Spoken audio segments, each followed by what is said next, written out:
it's Jessica from 757 Bandwire. We are here with Jon Dubb getting an interview, see what it's like to be a local rapper in the area. How you doing today? Good, how you doing? Oh, that's doing all right, Appreciate you coming through. Absolutely. So, where did the stage name come from? Oh man, the stage name was like, I can't,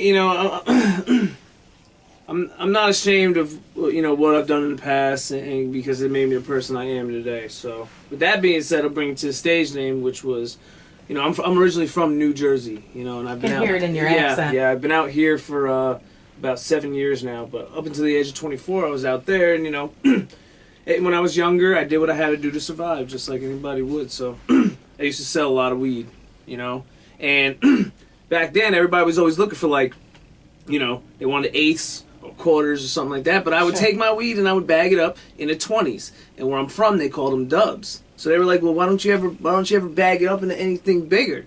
And I was like, because this, I'll take the whole quarter pound and I'll break it down, and right. And it'll take me 3, 4, 5 hours just to bag it up in 20s. They're like, you crazy? And I was like, well, that. And then my boy named, he's like, we're gonna call you Jon Dubb then. And I was like, and then it stuck. And here it is. That's cool. That's pretty interesting. Yeah, everybody, that. But I don't do that anymore. So, just so you know. That's important to get out there. So, what is it like to be a local rapper here in this area? It's great. I mean, the fans definitely show love, and it's hard in a sense though, because like we were talking about off camera. It's when you're a local rapper, they see you so many times. You tend to get bored with the same act. Sure. So unless you're putting out new material, or it's like, say I book a show for this week, next week, and then the week after that, what are the chances I'm going to get the same group of people to come out every time, because I'm probably not going to have new material. So it's kind of rough. I try not to do too many shows back to back to back. Usually, at the most, I'll spread it out once a month at that. But it's good. When the fans come out, and show love, and then sometimes they don't. But that's just a part of the game. You gotta kind of get used to. Sometimes you're gonna have a packed house, and sometimes you're gonna perform for 4 people. Right. But regardless, I'm still gonna come out there, and I'm still gonna rock it, even if it's for those 4 people, because they came out to support you. Sure. Exactly. Absolutely. So what kind of advice would you have for any of the local rappers in the area getting started? Don't give up. Because there's times, if this is your dream, it's rough, because this is not an easy business, Mm-hmm. I've seen so many people come in and try to do what I'm doing and not succeed, just because it's hard. I mean, there's times where I want to just, throw in a towel, because I've put in thousands and thousands and thousands of dollars of my own money for so many different things, and then sometimes you don't get any profit off of it, and then you just took a loss of a couple $1,000s. Or your time. Exactly. Your time is more precious than anything. But if you truly believe in yourself, and you believe that you are good enough to succeed, then you can't give up, because there's going to be doors that get shut in your face. People might not want you to perform at their shows, but you have to keep trying. Sure. I could definitely understand that. Now, how long have you been performing? I've been performing for about, let's say, about 6 years now, I think. Well, really, really performing probably since like 2010. Mm-hmm. So, other things were like, little house parties and stuff like that, and that's, that's kind of like performing with your friends type thing. But really performing, it's funny, because the first show I got out here was at the Norva. And it was first show? Yeah, first show. And it was sold out Cottonmouth Kings. And there was like 1,800 plus, or whatever they hold, whatever they hold there. So, yeah, it was a trip. But, yeah, my boy Chaos out here, he put me on. He was like, yo, come perform with me, And then he threw me a couple songs, and I stepped on stage, and I didn't know how I was going to act. I didn't know how I was going to feel. And I was nervous. Yeah. Behind stage, I was nervous as hell. Just like, oh man, shaking it. But as soon as I stepped on the stage, it just came out, and it felt natural. It wasn't a rush. It was like the opposite. Like I calmed down. Like I went out there, and I was like, this is what I'm supposed to be doing. and it just flowed from there. And then, See, I've heard sometimes, and I used to perform as well. You get that adrenaline rush, that full onset of energy. So you have the opposite effect of that.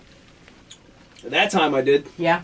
You know, but yeah, from time to time, yeah, I'll go out there and I'll feel rushed, and you know, sometimes I'll just feel calm and relaxed. But you know, at the end of the day, it's like you know, I'm always nervous every show. It doesn't matter if there's gonna be 20 people there or there's gonna be 1,500 people there. Sure. I'm still nervous, but as soon as I step on a stage, it's natural, and it just comes out. So, do you have a favorite local venue that you like to play, that you like to perform at in the area? Well, I mean, I would assume that everybody's favorite local venue to perform at is Norva, just due to the fact of, you know, it's more of a big stage compared to these other venues. You know, it holds, you know, 1,500 people. Right. It's got huge lights, huge stage, you know, they put up the barrier, makes you feel like you're doing it, you know, really doing it. But, you know, it's a different story when it actually comes down to that. But, I mean, I like Shaka's. Shaka's is an awesome place. You know, that I would probably say that's where I perform, you know, the majority of my shows. Probably at Shaka's out here. Yeah. What other places can people look to find rappers in the area? Because we seem to be having a problem trying to locate shows and find people. Well, you should have just came to me, and I told you. You know, well, you got Shaka's is probably your main one. Shaka's in the Norva. You can find, you know. I got my homie Shane Dollar out here. He's always bringing national acts and stuff like that. Down here, he does local shows over at Sidelines. You know, you can find him at the Norva too. You got down at the beachfront. There's a couple of places at the beachfront. Besides Shaka's, you got like Rise Lounge. It's like a hookah bar, but they do you know, they clear out the front. They do shows. And Retro Cafe. I've performed at Retro Cafe before. Oh, that's cool. Yeah. We'll definitely have to look into that.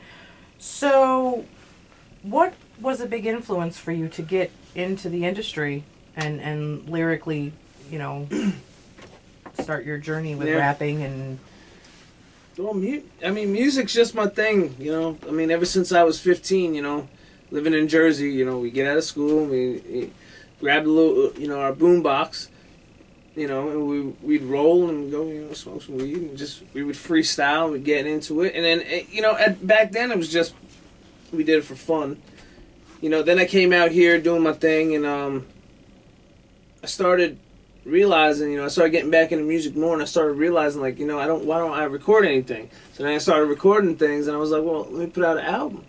And I put out an album, you know, and things just start, you know, it makes me, you know, I feel like that's what I'm supposed to be doing, you know. So when I'm writing, and you know, it helps me get things off my chest. And then, you know, when I started getting feedback from people, like, you know, people actually enjoying my music and really, you know, hearing the message that I put into it, then I started realizing, hey, you know, I could be helping people, because I know how music helped me when I was growing up. Sure, it can help you cope with just about anything. So once I realized that I was doing that for other people, and especially people that I don't know. Because, like, through Facebook and Twitter, you know, I got so many fans, and people are always hitting me up. Social media is huge. They want me to review their music, because they see who I'm working with, they see what I'm doing, and they're like, oh, man, like, just to get some feedback from you would be awesome. So, you know, it's just, you know, I feel blessed to be able to do that, and you know, one of my main goals is to reach out to people through music.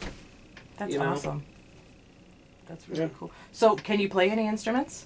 No, unfortunately, really? I can't. I wasn't sure. No, I figured I'd ask, because you never know, you know? Unfortunately, I can't. I've tried a bunch of things, you know. I've tried piano, I can't do it. You know, I tried guitar. I feel like my hands are too small, you know, but I'm good at writing. I understand. I'm good at writing. You know, I got a bunch of people that do beats for me. I got, you know, one of my lead producers on my label, Versatile Records, Nick Hubble. You know, he's amazing. Like, you know, dude's super smart when it comes to, you know, making music, and this dude, he's getting ready to go to school for music and all that stuff. So he's really good when it comes to composing, you know, and I work with a bunch of other producers as well. So, you know, it helps me focus just on writing. And that's what I want to be able to do. I want to, before, you know, I was mixing and mastering my own stuff, and I felt like it was taken away from the magic of me actually writing, because I was writing less or for a shorter period of time just to get it out there, and then it was Right. taking me longer to mix and master. So now I got people doing that for me as well. So it's literally just focused on writing, you know. And I've been picking up literature lately and poetry and stuff like that. I've been reading into that, trying to expand my mind and vocabulary to focus more just on the writing itself, you know. That's cool. That's cool. Yeah. So he helps you get your beats, and then you just take it from there and run with Yeah, some kind of an exactly, idea. yeah, exactly. That's so much easier, because to try and break it down yourself and then Yeah. have to add to it, you get stuck someplace. And Yeah, and that's what I wanted to eliminate, because I felt, and I do honestly feel like it's worked. I feel like, you know, because when I collabed with a guy out there in the underground named Jaron Benton. He's off a big label, Funk Volume, and I collabed with him. And when I got his verse sent to me, it was his audio engineer. Goes by the name of Spitzwell, and I've listened to Jaron Benton's album. You know, I'm a fan of him, and his work is very crisp, very clean, just clear. You know, his everything on the album sounds crisp. You know, so his audio engineer dropped a line in there and was like, "Hey, here it is. If you need anything mixed and mastered, you know, you let me know. I'll do it for, you know, a good price and stuff like that." And then I talked to him. And I was like, "Yo, how'd you feel about doing my whole album?" And he was like, "All right, let's do it." So, you know, we worked out a deal, and, you know, so now, like I said, I don't have to mix and master anything. So all that weight has been lifted. So I literally just focus on the writing. It's that's awesome. awesome. It's really That's awesome. Great. That's great. So, out of all of the songs that you've written over the course of the 6 years that you've been doing this now, which one means the most and has the most meaning behind it for you? Jesus, there's so many. You know, there's so many I can pick from, and I feel like now I'm at a, you know, with this album I'm coming out with now, I feel like I'm on a totally different level of writing. But if I was gonna say the most meaningful song, if I was gonna say, I have two of them. One would probably be called "The Fight," and that's off of my first album that I dropped in 2010, Microphone Murder. And that's when I was having a problem with alcohol, and I was going through you know, a situation where, you know, I was going to AA meetings and all that stuff. And it was a song, literally, it's called "The Fight," and it's like I was talking to, I guess, Your old alcohol. self? I was talking to alcohol, Okay. and I gave, and, you know, I recorded myself as alcohol as well. So I was like talking to myself, but then I like pitched the voice to give it like a kind of devilish sound to it. So it was kind of it was very deep, the lyrics to that one. And then I wrote a song for my grandmother. It took me so many years to actually write this song, but, like, you know, she was like my strength. You know, she's the reason why I you know, I am what I am today. You know, she took care of me for so many years of my life. You know, and you know, she passed away when I was like 19. So to finally be able to write that song, that was a deep song. And that song, like, I performed that live, and I've had people come up to me like, yo, you made my girl cry with that song and stuff like that. So, like, that's definitely an emotional song for me. So I would have to say that's probably a song that means the most to me, you know. That's very cool. So you do run and record out of a studio. What's the name of that studio? Oh, Versatile Records. Great.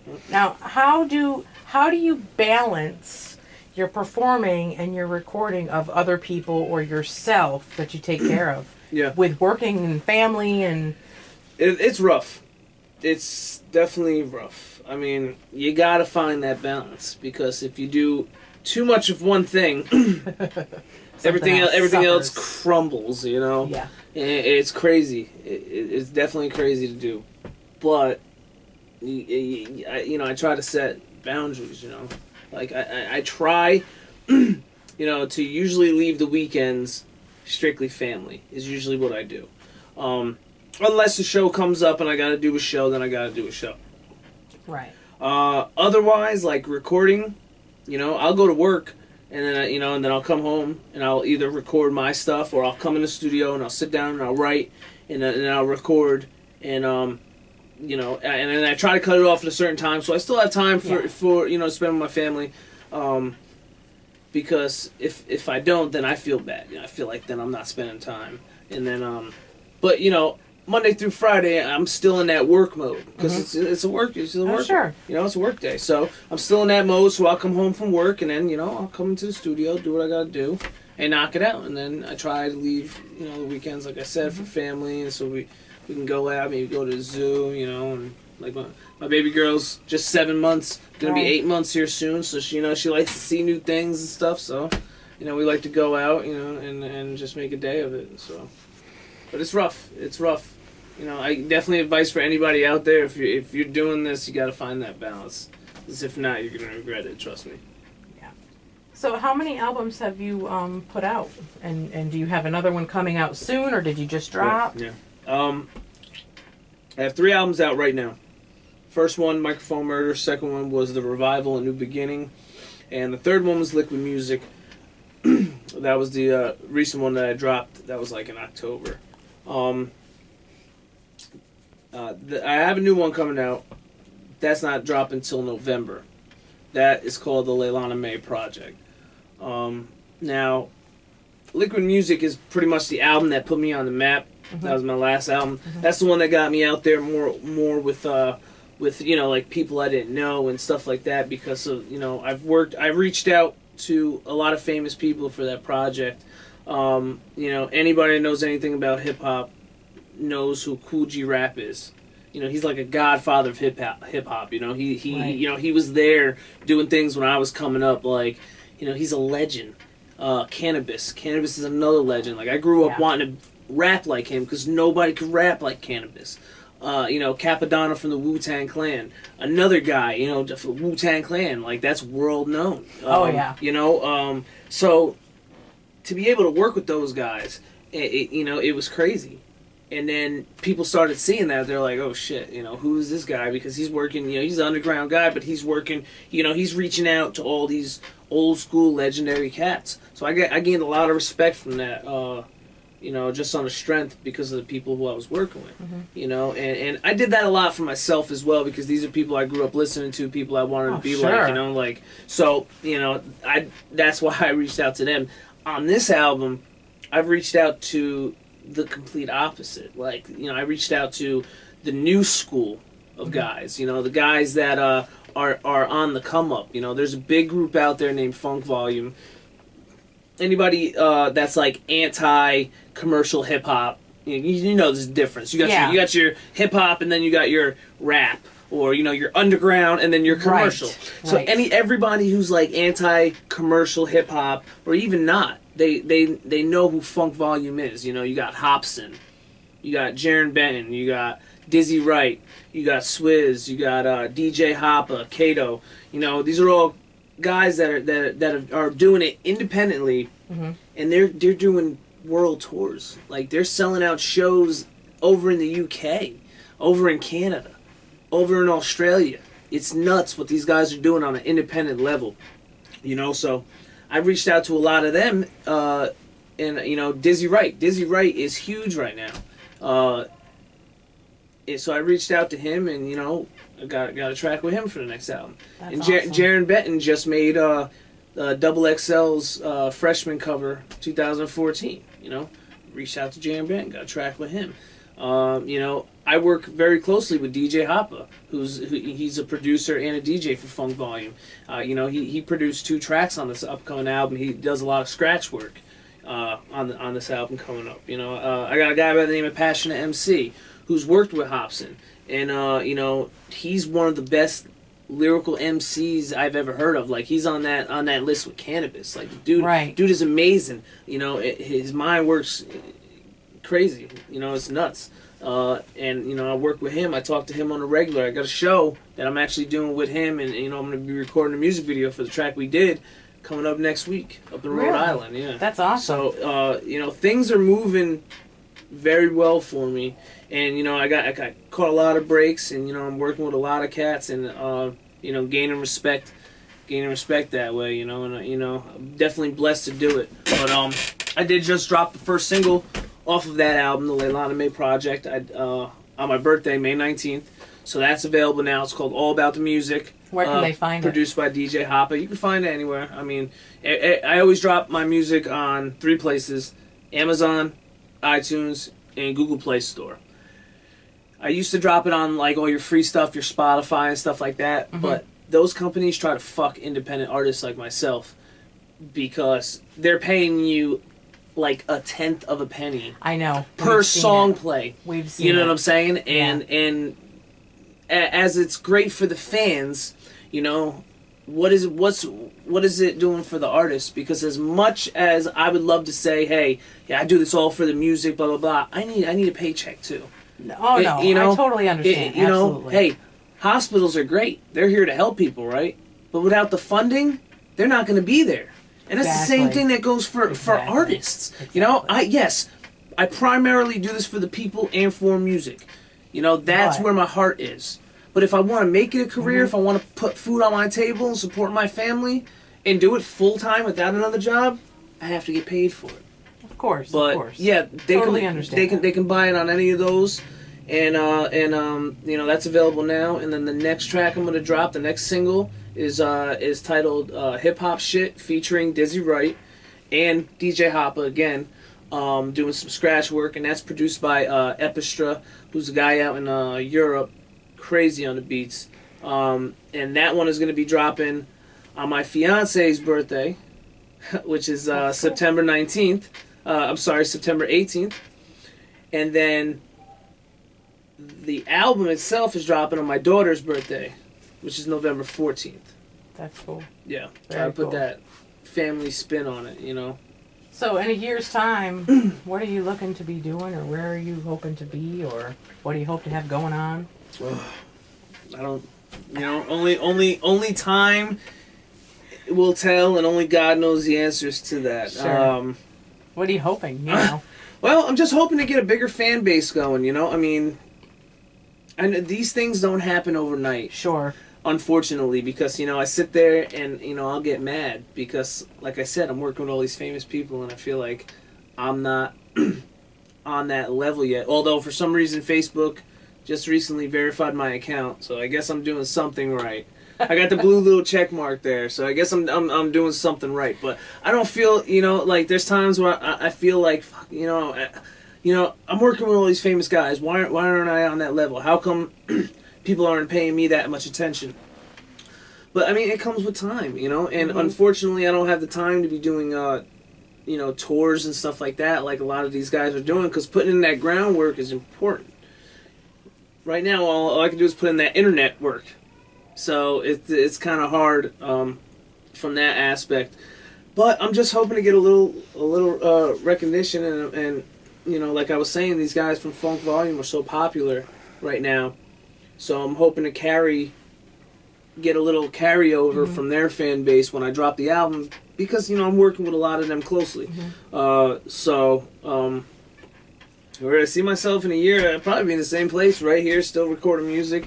You know, still banging out tracks. The only thing I can hope for is that, you know, my writing gets better, you know, the music that I put out is better, and that my fan base gets stronger. You know? And we'll go from there. Totally understand. Well, thank you so much for taking the time to sit down with us and Thank let you us for pick your coming. brain and learn a little bit Anytime. about you. Thank you Anytime. so much.